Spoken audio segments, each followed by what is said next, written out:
নমস্কার।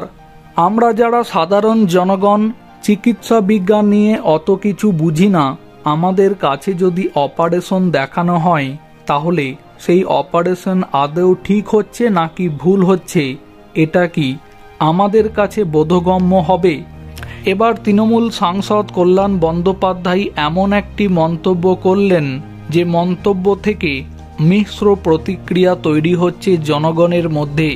মমতা বন্দ্যোপাধ্যায়ের সাথে জুনিয়র ডাক্তারদের বৈঠক ভেস্তে যায় লাইভ সম্প্রচার করার ইস্যুতে সরকার পক্ষের দাবি ছিল বিচারাধীন মামলা নিয়ে আলোচনার লাইভ স্ট্রিমিং করা সম্ভব নয়, তবে চিকিৎসকেরা নিজেদের অবস্থানে অনড় থাকেন।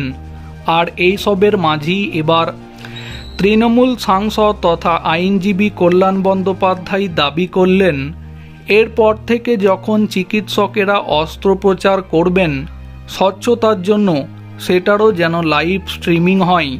সোশ্যাল মিডিয়াতে একটি পোস্টের মাধ্যমে তৃণমূল সাংসদ কল্যাণ বন্দ্যোপাধ্যায় জানান, কিছু চিকিৎসক লাইভ স্ট্রিমিংয়ের বিষয়ে খুবই উৎসাহী।